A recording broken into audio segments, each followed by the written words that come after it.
Bonjour et bienvenue à bord de cette nouvelle interview spéciale Performance Web, et j'ai à côté de moi Stéphane Corr qui va quand même se présenter en quelques mots. S'il fallait dire qu'est-ce qui va avec Stéphane Corr côté professionnel, qu'est-ce que tu nous dirais? Alors je dirais déjà ce que je ne suis pas, c'est-à-dire je ne suis pas un informaticien, je ne fais pas de la sécurité informatique.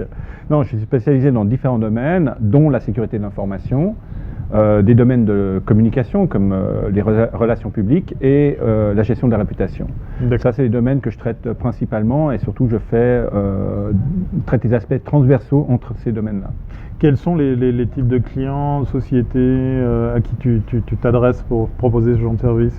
Alors c'est assez dynamique, ça peut aller entre guillemets de la banque jusqu'à l'école. Et beaucoup d'écoles d'ailleurs, et j'interviens dans beaucoup d'écoles, pour beaucoup d'ados, pour des enseignants, pour des formations professionnelles aussi. Okay. Ça dépend en fait de la demande et de la manière dont on présente le contenu. Alors aujourd'hui on est présent à cette première édition de Performance Web. Deux mots sur ta présentation. Quel était le propos de ta présentation ici à Genève? Alors, c'est faire comprendre la manière dont la maîtrise de ces technologies, donc tout ce qui touche aux technologies de l'information et de la communication, la compréhension du contexte dans lequel on se trouve et de la réalité de ces sociétés dématérialisées et de l'impact qu'elle peut avoir potentiellement sur son activité professionnelle. C'est-à-dire qu'on peut très bien être performant dans l'exercice de son activité professionnelle, mais si on ne maîtrise pas un certain nombre d'éléments au niveau de cette dématérialisation des données, eh ben, ce manque de maîtrise peut impacter sur l'exercice de l'activité professionnelle. Par exemple, je suis dans le domaine des relations publiques, je fais une planification d'une campagne, j'ai plusieurs moments de communication dans cette planification, et tout d'un coup, mon ordinateur se fait bloquer par un logiciel de rançon, un ransomware. Qu'est-ce qui se passe? Plus d'accès à mes dossiers, plus de possibilité de communiquer. Donc, on a un problème quelque part informatique ou de sécurité de l'information, mais la réalité, c'est qu'on a un problème à exprimer son expertise telle qu'on l'exprimait auparavant. Donc aujourd'hui, on doit prendre en compte ces éléments pour pouvoir continuer à travailler correctement et que des choses qui ne sont pas en rapport avec notre domaine d'expertise ne puissent pas interférer avec justement l'activité qu'on exerce. Alors, peut-être pour continuer sur ce que tu fais en ligne, on peut voir pas mal de petits tutos. Est-ce que tu aurais l'astuce du moment à nous partager?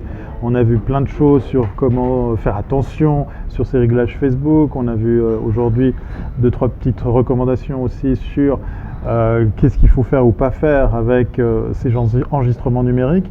La chose qui te vient là pour le moment, du moment par exemple, le conseil, quelle astuce tu pourrais partager avec nous? Peut-être, comme on est à une période où le selfie domine un petit peu, d'essayer de réfléchir sur la notion de marque personnelle, à la manière de communiquer à travers ces technologies. En fait, moi je propose une approche qui demande un peu plus d'humilité, c'est-à-dire de ne pas communiquer sur soi, mais de plutôt d'amener des choses qui représentent un intérêt pour les autres. Si on crée un contenu qui représente un intérêt, les gens s'intéresseront à celui qui a créé le contenu. Si on communique sur soi, ça devient vite lassant. Ouais. J'entends. Bon, il y a des émissions de télé là-dessus. Oui, mais oui, dans la réalité de la télé.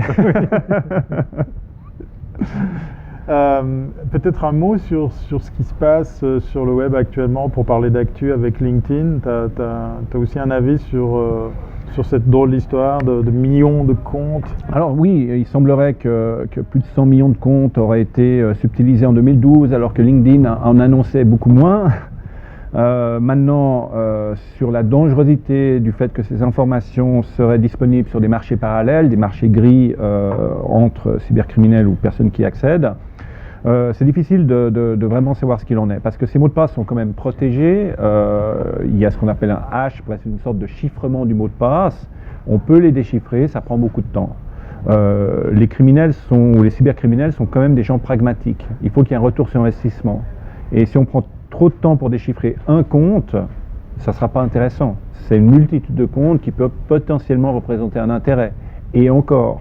Donc, il faut aussi prendre ça sous cet angle. Maintenant, c'est un risque sur son image.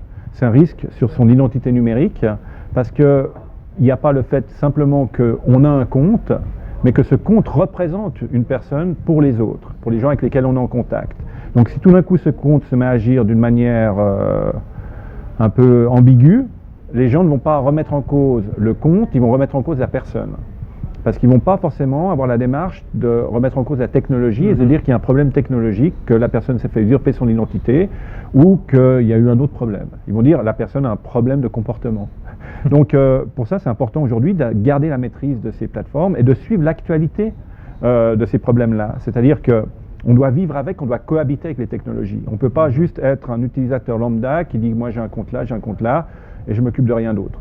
Nous, on doit suivre l'actualité de ce qui se passe. Quand il y a un problème, on doit s'intéresser à la nature du problème, parce que ce problème peut nous toucher et peut impacter non seulement sur cette digitalisation de notre personne, mais sur la conséquence indirecte que cette personne peut avoir sur le monde physique, parce qu'aujourd'hui, on ne peut pas dissocier notre identité numérique de notre identité dans le monde physique. On est une même personne avec cette capacité à s'exprimer en ligne et cette résonance que le monde numérique peut donner à chacune de nos expressions. Et puis cette relation qu'on a dans le monde physique, parce que finalement, que ce soit d'un côté du clavier ou de l'écran de l'autre, il y a une personne et il y a un cerveau et il y a quelqu'un qui nous juge. Dernière question, Stéphane.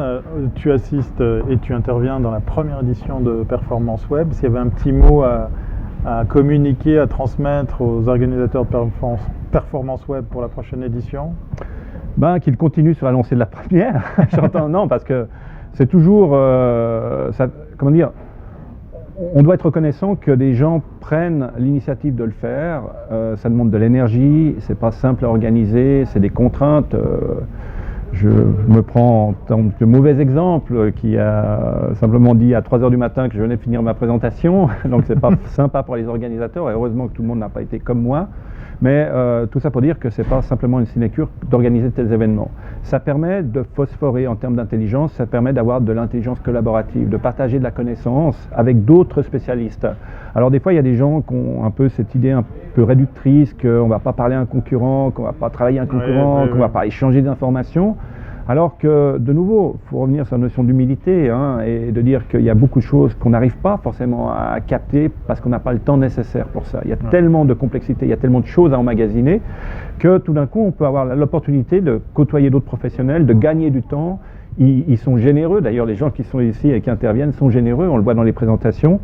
Et donc on peut obtenir d'eux des connaissances qu'on aurait de la peine d'obtenir autrement, qui nous auraient demandé beaucoup de temps, beaucoup d'investissement en énergie, qui auraient été chronophages dans leur obtention. Et c'est ce que ce genre de manifestation permet d'obtenir. Donc cette capacité à être en relation avec les autres et d'avoir des acquisitions de connaissances qu'on n'aurait pas autrement.